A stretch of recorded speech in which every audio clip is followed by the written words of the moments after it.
Palavra de comando de hoje vem falar sobre a autoridade de Jesus, que Jesus exercia diante das pessoas, mas também diante dos espíritos maus. As pessoas estavam admiradas porque diziam ele falava com autoridade.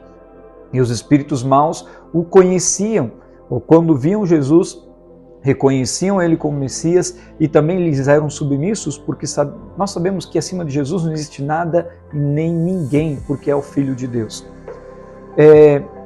Falar com autoridade significa falar com propriedade. Pessoas que falam com poder. A autoridade, ela vem quando se alia a vida àquilo que se ensina. E aquilo que se ensina, a vida. Nós conhecemos muitos pregadores, tanto em tantos lugares, né, na igreja, tanto de tantos grupos pastorais, como também de movimentos, como a Renovação Carismática Católica, que às vezes até nos emocionam e tentam nos convencer por palavras, mas nós sabemos que o que arrasta realmente é o testemunho.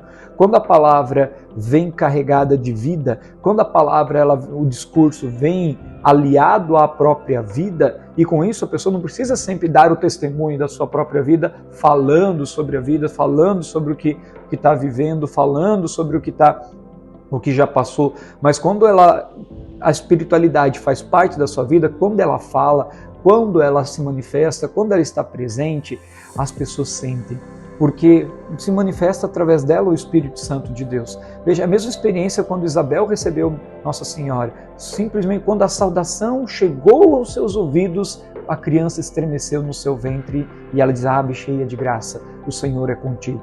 Então tem toda essa dimensão da autoridade de Jesus. Jesus falava e tocava o coração das pessoas porque ele tinha autoridade, a autoridade que lhe foi dada pelo Pai, mas também a autoridade própria de filho de Deus.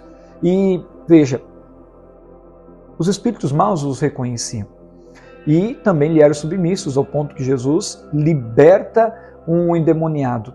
E, porém, antes de ser liberto, ele dá um chacoalhão, agita a vida do rapaz, dá um grito de libertação e vai.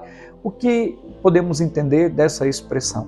Porque às vezes a nossa vida de pecado, a vida de erro, a vida do caminho errado, às vezes ela fica aí nos grudando e gruda em nós de um jeito que às vezes é difícil de se libertar. E somente a palavra de Jesus e a força da presença de Jesus para nos libertar por inteiro.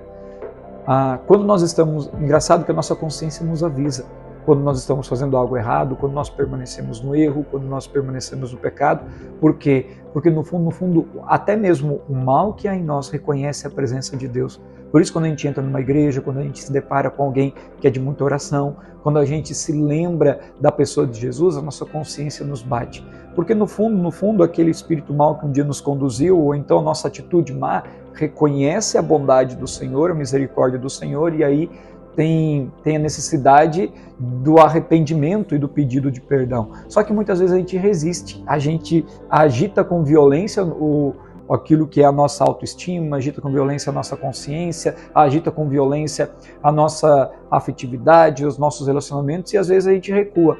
E o forte grito significa a atitude de realmente se permitir libertar por Jesus, porque não é fácil, às vezes é doloroso deixar passar aquilo que nos feriu, que nos machucou, e sobretudo é causa de pecado hoje na nossa vida.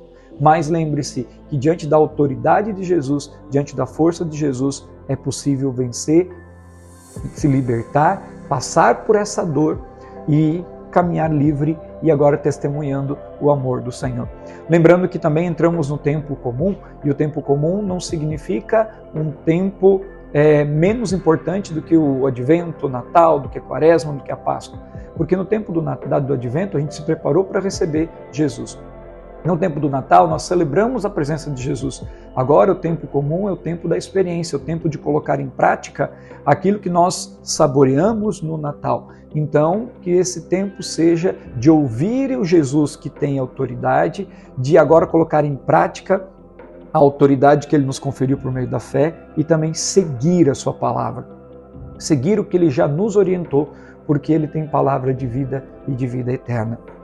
Para mim e para você. Ele tem o poder de nos libertar de todo o mal, de todo o perigo.